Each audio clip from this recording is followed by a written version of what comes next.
He started out as a bus driver. No elite education, no powerful last name, no international recognition. And years later, he became one of the most controversial political figures in the world.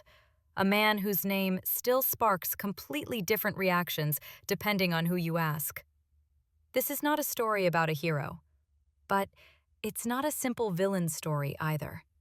This is the story of how Nicolás Maduro rose to power, why he managed to stay there despite enormous pressure, and how his leadership reshaped Venezuela in ways that are still felt today. And one overlooked detail from his early life explains far more than most people realize.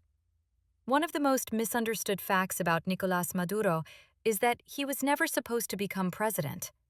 Born in 1962 in Caracas, he grew up in a working-class family where politics was part of everyday life.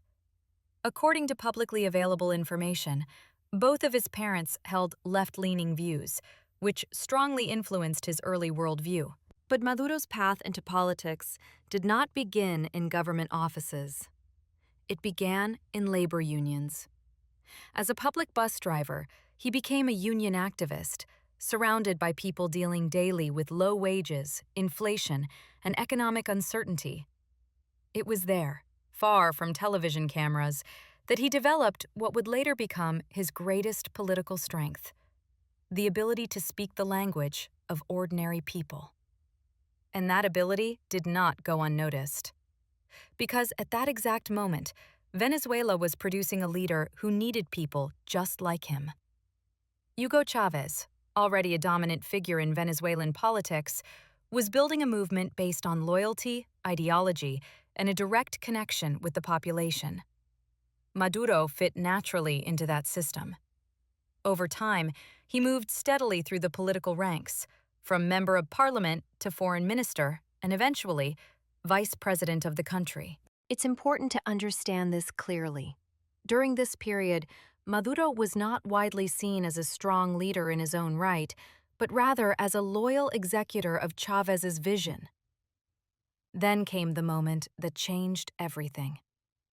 In 2013, following the death of Hugo Chavez, Venezuela entered a period of deep political uncertainty.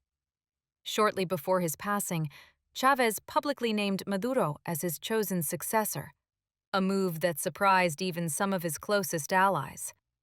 Maduro became interim president, and soon after, he ran in the national election. According to official results, he won, but by an extremely narrow margin. From that point forward, questions surrounding his legitimacy became a recurring theme, both domestically and internationally. And this is where the real story begins.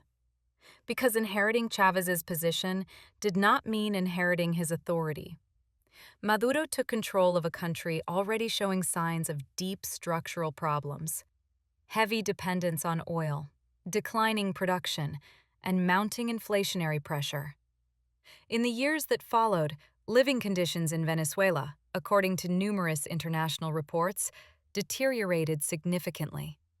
Shortages of basic goods, rising prices, and declining purchasing power became part of daily life for many citizens. This led to widespread protests, especially from 2014 onward. Maduro's response to the crisis sharply divided public opinion. Supporters argue that he defended national sovereignty and attempted to stabilize the country under intense external pressure. Critics, on the other hand, claim that the government responded with restrictive measures and suppression of political opposition. International organizations, foreign governments, and independent observers often presented conflicting assessments, further blurring the full picture of what was happening behind closed doors. One thing, however, became clear. Maduro was no longer just Chavez's successor.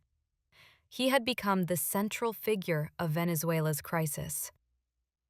But the most dramatic shift in his global reputation was still ahead.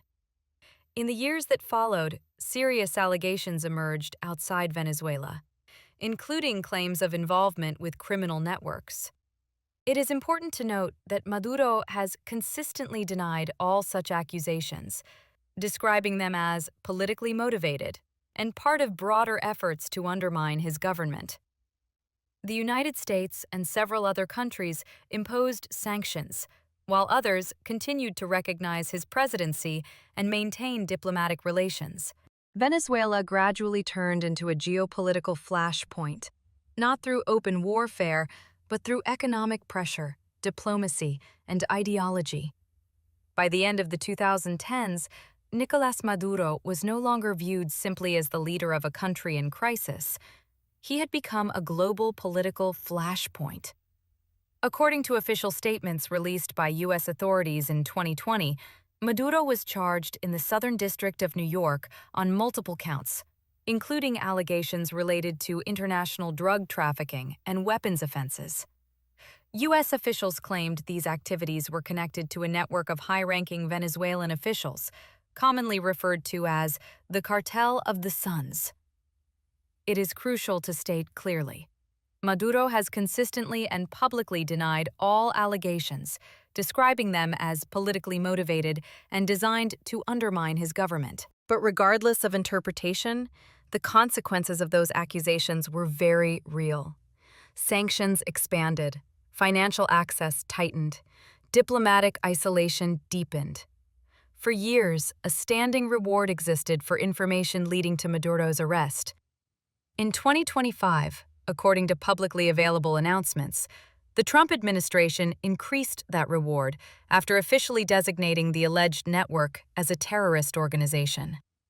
Maduro responded with a familiar narrative. He accused the United States of using the war on drugs as a pretext to remove him from power and gain access to Venezuela's vast oil reserves. At that point, the lines between geopolitics, ideology, and national sovereignty became increasingly blurred. While external pressure intensified, an even more serious challenge was forming inside Venezuela. In 2019, Venezuela's National Assembly, controlled by opposition parties at the time, declared that Maduro was not the country's legitimate president, arguing that he had unlawfully retained power.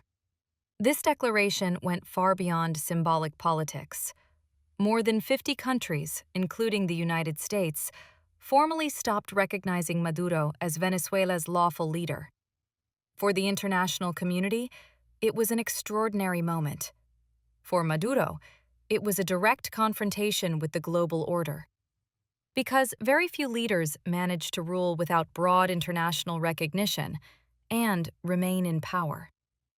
Inside Venezuela, opposition movements continued to organize mass protests. One of the most prominent figures to emerge was Maria Corina Machado, later awarded the Nobel Peace Prize, who became a central symbol of political resistance. Demonstrations took place in Caracas and across the country, often ending in confrontations with security forces.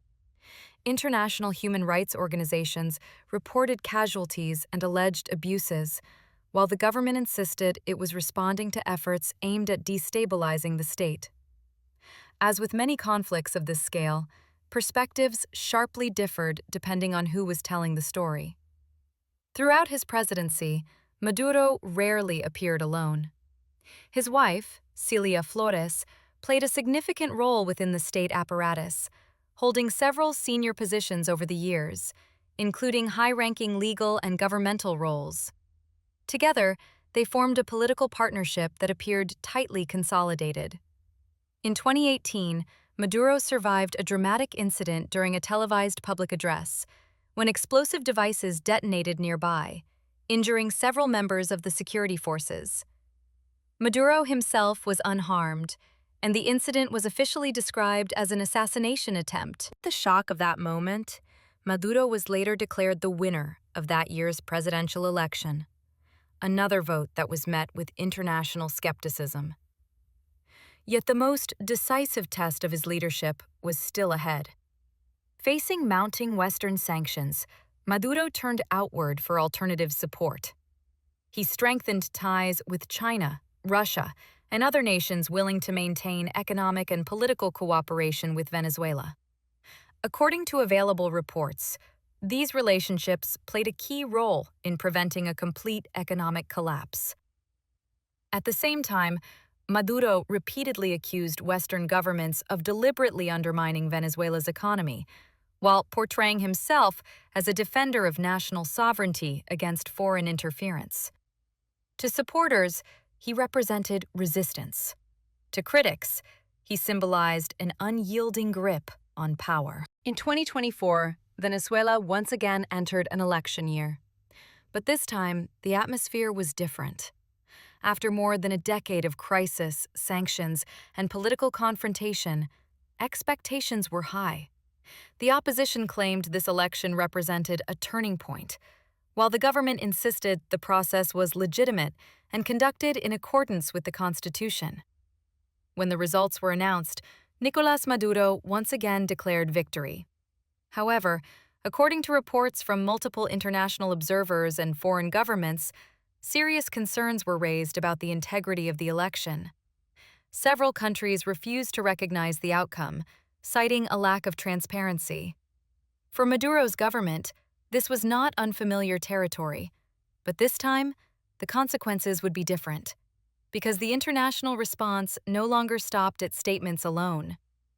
In the months that followed, the United States intensified operations against networks it claimed were using Venezuelan waters for drug trafficking. According to official announcements, dozens of strikes were carried out against vessels in South American waters, resulting in a significant number of casualties. U.S. officials stated that these actions were directed exclusively at criminal organizations, not civilians or the Venezuelan state itself.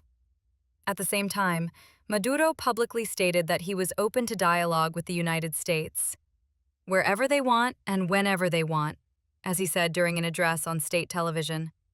But by then, the diplomatic window had nearly closed. And then came the move that changed the course of the entire story. On Saturday morning, during a U.S. military operation, Nicolás Maduro and his wife, Celia Flores, were taken into custody. According to publicly available information, the operation was carried out swiftly, with few details released about its execution. U.S. authorities stated that the action was part of enforcing long-standing indictments and international warrants. Maduro's allies, on the other hand, condemned the move as a violation of sovereignty and a dangerous precedent. Global reactions were immediate and sharply divided. With Maduro removed from power, Venezuela entered an entirely new and deeply uncertain phase. Supporters view him as a leader who stood up to major global powers and paid the price for that resistance. Critics see this moment as the inevitable conclusion of a long period marked by political repression and economic decline. As is often the case, the truth likely lies somewhere in between.